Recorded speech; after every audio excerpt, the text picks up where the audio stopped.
धनतेरस पर लोग बर्तन क्यों खरीदते हैं? धनतेरस पर लोग सोने की खरीदारी क्यों करते हैं? क्या यह सही है या गलत? आज का विषय इसी से ही संबंधित है।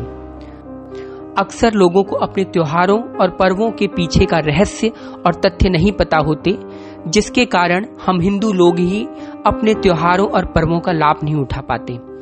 यह वीडियो अपने बच्चों को भी अवश्य दिखाएं, क्योंकि आज आपको पता लगेगा कि क्या जो हम धनतेरस मनाते हैं क्या वह सही है, या हम देखा देखी करके अपने ही त्योहारों के विषय में नहीं जानते। नमस्कार मित्रों, मैं श्वेताब पाठक आप सभी का स्वागत करता हूं अपने YouTube चैनल श्वेत ज्ञान में, जहां आज मैं दीपावली से 2 दिन पहले पड़ने वाले त्योहार धनतेरस के विषय में बताऊंगा, जिससे बहुत से लोग अनभिज्ञ हैं और इस विषय में नहीं जानते। वीडियो को पूरा अंत तक देखिएगा, तभी पूरी बात समझ में आएगी और तभी आपको पता लगेगा कि धनतेरस पर हम कितनी बड़ी गलती करते हैं। पहले तो सभी मित्रों एवं देशवासियों को धनतेरस की हार्दिक शुभकामनाएं। धनतेरस हमारे देश में पूरे हर्षोल्लास के साथ मनाया जाता है। लोग इस दिन नए नए बर्तन या गोल्ड या सोना या ज्वेलरी खरीदते हैं, लेकिन क्यों खरीदते हैं हम में से बहुत लोगों को नहीं पता होगा। धनतेरस के ही दिन सर्वश्रेष्ठ आयुर्वेदाचार्य एवं सर्वश्रेष्ठ चिकित्सक भगवान धन्वंतरि का प्रादुर्भाव हुआ था। ऋषि धन्वंतरि का प्रादुर्भाव हुआ था। इन्होंने ही औषधियों के गुण से अमृत निकालने की परिकल्पना को मूर्त रूप दिया था। मतलब इन्होंने औषधियों या पेड़ पौधों या वनस्पतियों के सार से अमृत बनाया था। शरद पूर्णिमा की चांदनी से जो औषधीय गुण वनस्पतियों को प्राप्त हुए हैं वह अमृत तुल्य होता है।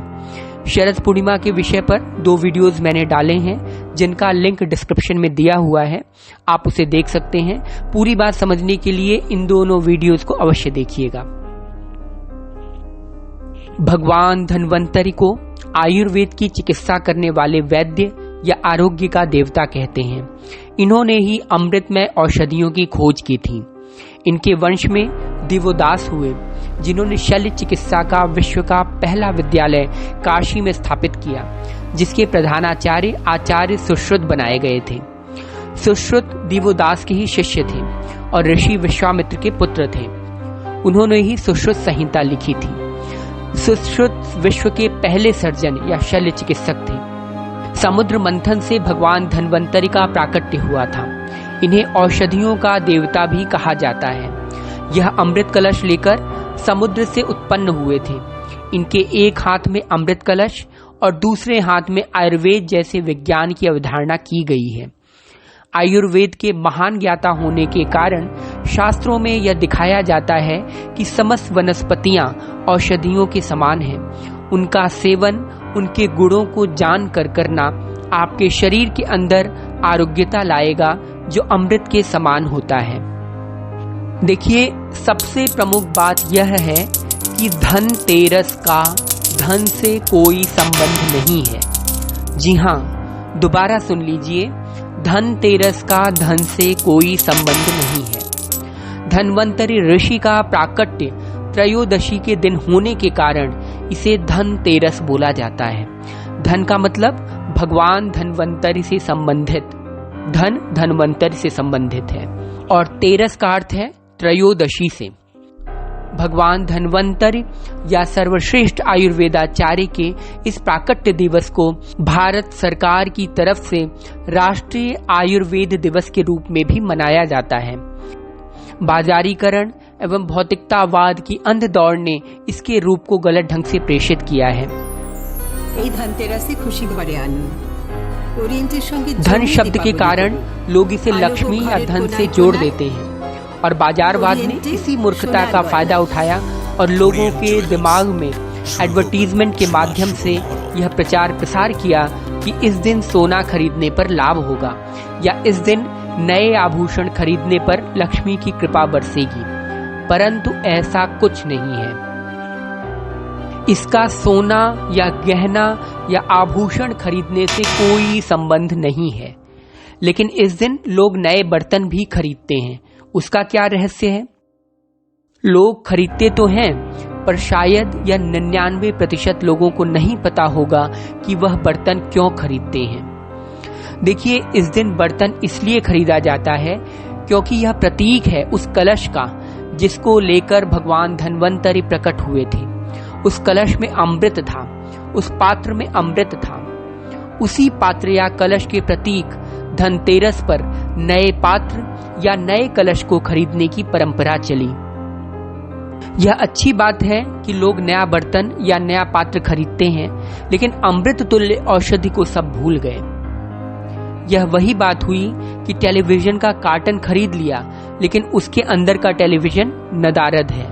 मोबाइल का बॉक्स खरीद लिया, लेकिन उसके अंदर का मोबाइल नहीं खरीदा। तो हम अमृत कैसे खरीदेंगे? बिल्कुल, अमृत हम नहीं खरीद सकते, लेकिन अमृत तुल्य औषधियों को अवश्य खरीद सकते हैं। इस दिन औषधियों को अवश्य खरीदें। औषधि का अर्थ आयुर्वेदिक औषधियों से है।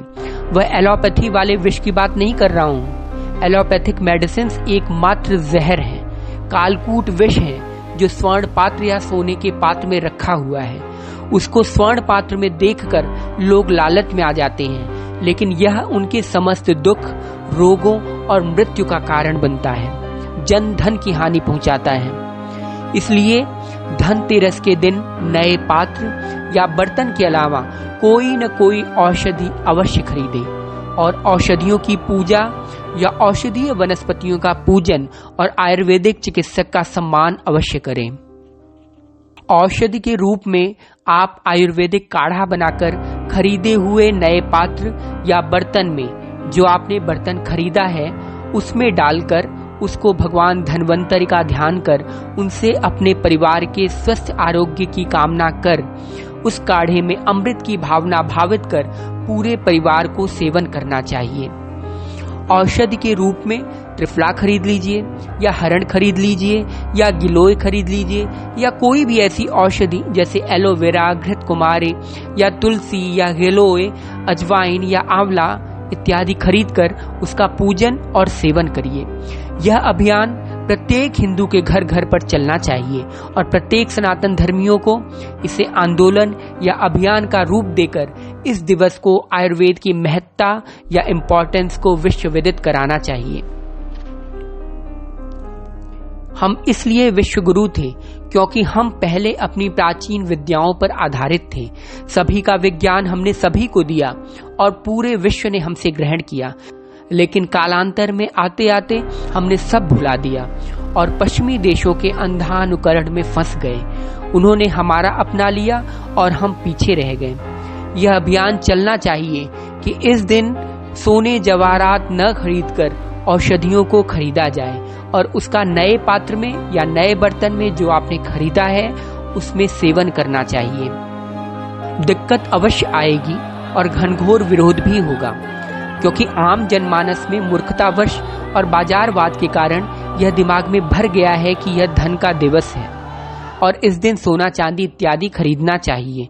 लेकिन हम सभी सनातन धर्मियों का यह कर्तव्य बनता है कि अपने पर्वों और त्योहारों के मूल स्वरूप को सामने लाकर उसका अनुसरण कर अपने पर्वों और त्योहारों की विशेषता का उल्लेख करें। विरोध से मत डरिए, आगे आइए, जागिए और जगाइए। आज नहीं तो कल हम सभी का यह अभियान रंग अवश्य लाएगा। निरोगी एवं स्वस्थ काया ही जीवन की अमूल्य पूंजी और धन का प्रतीक है। इसलिए आज का दिन धनतेरस के रूप में जाना जाता है। इस अवसर पर सभी देशवासियों और मित्रों के स्वस्थ मानसिक एवं शारीरिक समृद्धि की मैं कामना करता हूँ। इस वीडियो को जितना ज्यादा से ज्यादा शेयर करेंगे उतने ही ज्यादा लोगों तक यह बात पहुंचेगी। कोई आलस्य मत करिए इसको शेयर करने से। हम ही लोगों का कर्तव्य है कि अपने त्योहारों और पर्वों की मूल वैज्ञानिकता, पवित्रता और शुचिता बनाए रखने की लाइक और कमेंट के माध्यम से अवश्य बताइएगा कि यह वीडियो आपको कैसा लगा।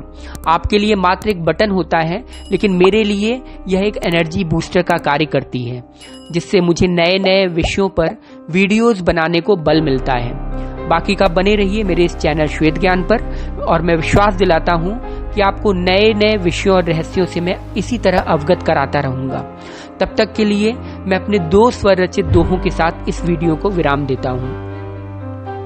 तन और मन का स्वास्थ्य ही धन सुख पूंजी समान, धन तेरस अवधारणा तभी सफल हो जान, तभी सफल हो जान। उदित प्रेम सौहार्द हो सबके ही में आज, धनवंतरी की कामना हो मुद सकल समाज, हो मुद सकल समाज। इसी के साथ धनतेरस की आप सभी को बहुत बहुत बधाई। इस वीडियो को पूरा सुनने के लिए आप सभी का बहुत बहुत धन्यवाद।